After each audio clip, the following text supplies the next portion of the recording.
Class 6 की science की class में आप सभी का एक बार फिर से स्वागत है बच्चों। और आज हमें स्टार्ट करना है एक नया चैप्टर। वो है अपना इकाई 15 यानी चैप्टर नंबर 15 वायु।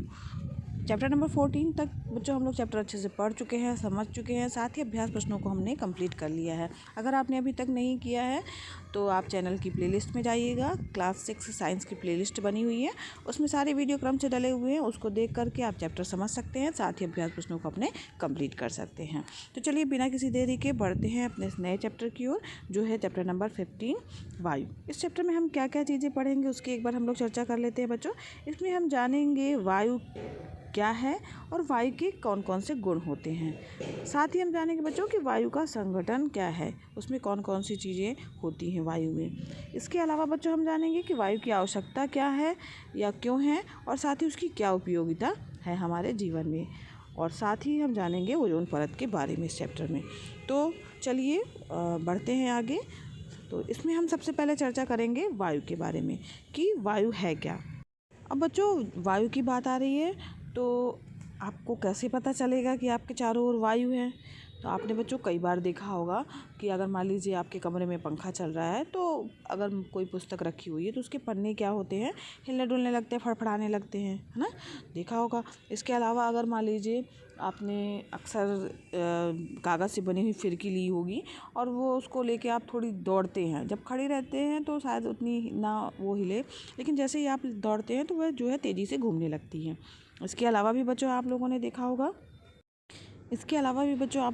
होगा कि जैसे मान लीजिए खिड़कियां हैं, ठीक है, तो अगर खिड़कियां हैं और तेज़ से हवा चलती है तो क्या होता है, खिड़कियां जो हैं वो तेज़ी से जो है वो हिलने डुलने लगती हैं, बंद हो जाती हैं, है ना। इसके अलावा भी बच्चों आप लोग आकाश में पतंग उड़ाते हैं, तो पतंग क्यों उड़ रही है, कभी सोचा आपने? पेड़ पौधे की पत्तियां भी आपने हिलती हुई देखी होंगी, वो क्यों हिलती हैं। पवन चक्की आपने देखा होगा अक्सर, वो भी घूमती रहती हैं। तो ये सब जो है, इन सब से स्पष्ट होता है कि हमारे चारों ओर जो है वो कुछ न कुछ है, जिसे हम क्या कहते हैं बच्चों, वायु कहते हैं। यानी वायु की उपस्थिति के कारण ही ये सब संभव हो रहा है। क्या बच्चों आपने कभी सोचा है कि क्या आप वायु को देख सकते हैं? महसूस तो कर सकते हैं कि हाँ, हमारे चारों ओर जो है सभी स्थानों पर वायु उपस्थित है, लेकिन हम वायु को देख नहीं सकते हैं। तो पृथ्वी की सतह के ऊपर का वह भाग जहाँ वायु उपस्थित होती है, ठीक है, जहाँ सारी जगह वायु उपस्थित है, तो जिसे हम देख नहीं सकते लेकिन महसूस तो कर सकते हैं ना। तो जहाँ जहाँ पर वायु उपस्थित होती है, जहाँ जितनी दूरी तक, उसे क्या कहा जाता है, उसे वायुमंडल कहा जाता है। तो उसे क्या कहते हैं हम लोग बच्चों? वायुमंडल कहते हैं।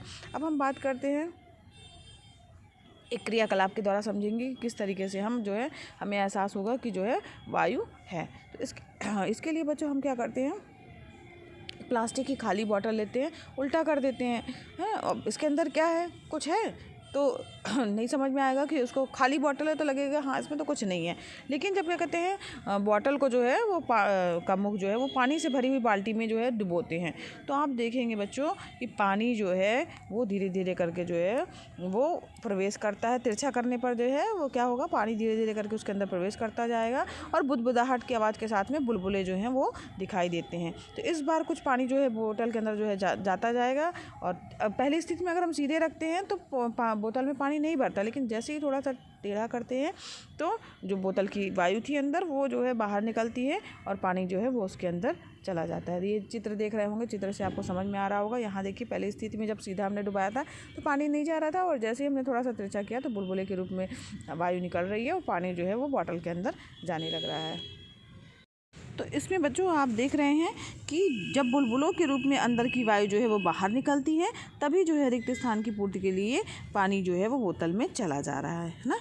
अब अगर एक और हम बात करते हैं, एक और प्रयोग करते हैं, तो ड्रॉपर ले लीजिए आप उसमें, ठीक है, पानी से भरे हुए ग्लास के अंदर डालिए और उसके बाद दबाएँ, तो देखेंगे कि पानी के अंदर जो है वो बुलबुले बनते हैं, और यह बुलबुले जो है वो ड्रॉपर के अंदर उपस्थित वायु के निकलने के कारण जो है वो बनते हैं। और इससे यह निष्कर्ष निकलता है बच्चों कि जो ड्रॉपर है उसके अंदर क्या थी, वायु थी। जब वो वायु निकल जाएगी तो उसके बाद जो भी पानी है या दवा है या कुछ भी है तो वो उसके अंदर जो है ऊपर की ओर भर जाता है या चढ़ जाता है, ठीक है। तो इस प्रकार से बच्चों हमने वायु को फील कर लिया, महसूस कर लिया कि हाँ वायु होती है। अब वायु की हम बात करते हैं कि वायु के कौन कौन से गुण होते हैं। तो सबसे पहली बात आती है वायु के गुणों की, तो वो होती है वायु जो होती है वो हमारी रंगहीन होती है, गंधहीन होती है और स्वादहीन होती है। यानी वायु में कोई रंग नहीं होता है, उसमें कोई गंध भी नहीं होती है और उसका कोई स्वाद भी नहीं होता है। ठीक है, तो ये आपने महसूस ही किया होगा कि कुछ उसका रंग नहीं होता है, उसके कोई महक नहीं होती है, उसका कोई टेस्ट नहीं होता है। तो ये उसका प्रमुख गुण है। दूसरा क्या है कि वायु जो है वो क्या है, स्थान घेरती है। अब वायु स्थान घेरती है, ये तो हम लोग जो ऊपर एक्सपेरिमेंट किए हैं उससे भी समझ में आ रहा है वायु स्थान घेरती है, क्योंकि वायु जब हटती है बाहर बुलबुले के रूप में निकलती है, जो स्थान उसने घेरा हुआ है उसके जब वो वहाँ से हटती है तो तब पानी जो है उसके अंदर प्रवेश करता है। अगर सीधे हमने डाला था बॉटल को तो पानी नहीं प्रवेश कर रहा था।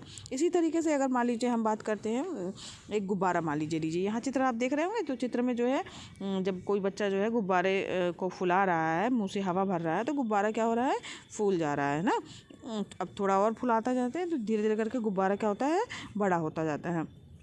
तो उसमें हो क्या रहा है वास्तव में बच्चों, कि जो मुंह से हवा निकल रही है इसके कारण जो है गुब्बारे का आकार जो है वो धीरे धीरे करके बड़ा हो रहा है। तो वायु ने जो गुब्बारे के अंदर जो है वो जगह बना ली ना, तो हम कह सकते हैं कि मुंह से हवा भरने पर गुब्बारा जो है वो फूल रहा है और वायु जो है वो गुब्बारे के अंदर जो है ये भरती जा रही है। चित्र देख रहे होंगे, समझ में आ रहा है ना, आपने महसूस भी किया होगा जब आप बैलून फुलाते हैं। तो इससे क्या निष्कर्ष निकल रहा है, इससे ये निष्कर्ष निकल रहा है या सिद्ध हो रहा है कि वायु क्या है, स्थान घेरती है। ठीक है, अगला है बच्चों, अगला पॉइंट है हमारा, वो है हमारा वायु में भार होता है। अब इसको कैसे प्रूफ करेंगे कि वायु में वजन होता है, तो इसको सिद्ध करने के लिए बच्चों क्या करेंगे हम, वायु में वजन होता है। तो इसके लिए देखिए यहाँ चित्र आपको दिख रहा है, तो यहाँ पर चित्र में के अनुसार जो है एक लंबी डंडी लेना है और एक डोरी बांध करके डंडी को संतुलित यानी बीच में तराजू जैसा बना लेना है। ठीक है, फिर इसके दोनों सिरों पर जो है 2 गुब्बारे जो है लटकाने हैं। एक तरफ जो है फूला हुआ गुब्बारा लटकाइए और एक तरफ क्या है, पचका वाला गुब्बारा जो है लटकाइए। ठीक है, अब लटका दीजिए तो आप क्या देखेंगे, थोड़ी देर बाद आप देखेंगे कि डंडी जो है वो जहाँ पर फूला हुआ गुब्बारा है उस तरफ ज़्यादा झुक गई है, जबकि जो है पिचका वाला गुब्बारा है वो डंडी जो है ऊपर उठी हुई है। इससे निष्कर्ष निकल रहा है, इससे यह सिद्ध हो रहा है बच्चों कि वायु में भार भी होता है, यानी वायु का कुछ ना कुछ वजन या वेट जो है वो ज़रूर होता है। ठीक है, तो इस तरीके से ये हमारा प्रूफ हो गया। इसके बाद वायु का एक गुण और होता है कि वायु जो है वो दाब भी डालती है, यानी दबाव भी डालती है, प्रेशर भी बनाती है वायु।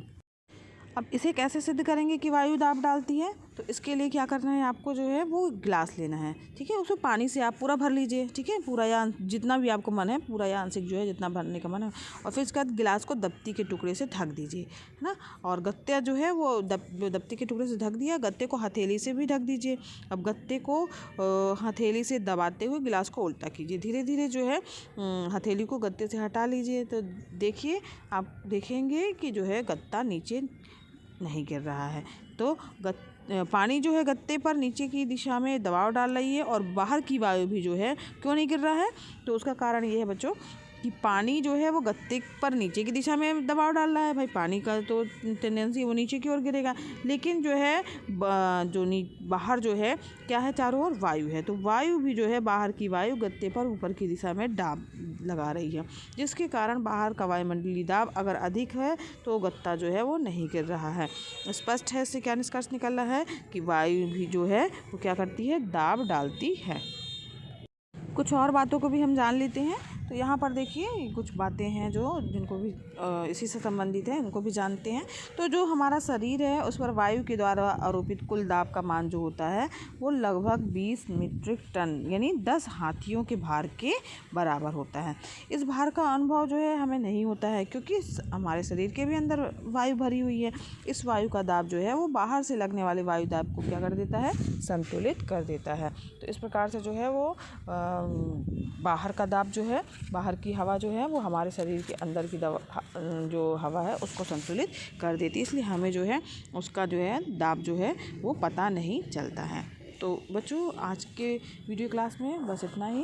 इसमें हम लोगों ने जाना कि वायु क्या है और वायु को हम महसूस कर सकते हैं, और साथ ही बच्चों वायु के गुणों के बारे में भी हमने क्रियाकलाप के माध्यम से जान लिया कि वायु के कौन कौन से गुण होते हैं। वायु रंगहीन होती है, गंधहीन और स्वादहीन तो होती ही है, साथ ही वायु स्थान घेरती है, वायु में भार होता है और वायु क्या करती है, दाब भी डालती है। तो बच्चों उम्मीद है कि आपको ये चैप्टर समझ में आ रहा होगा। आज के लिए इतना ही। अगर बच्चों वीडियो पसंद आया हो तो वीडियो को लाइक कीजिएगा, चैनल पर नए हैं तो चैनल को सब्सक्राइब कीजिए बच्चों, साथ ही बेल आइकन भी प्रेस कीजिएगा ताकि आपको नए वीडियो का नोटिफिकेशन सबसे पहले मिले बच्चों। तो ये वीडियो क्लासेस फ्री हैं तो आप भी लाभ लीजिए, अपने फ्रेंड्स को भी शेयर कीजिए ताकि वो भी इसका लाभ ले सके। धन्यवाद बच्चों, मिलते हैं नेक्स्ट वीडियो क्लास में।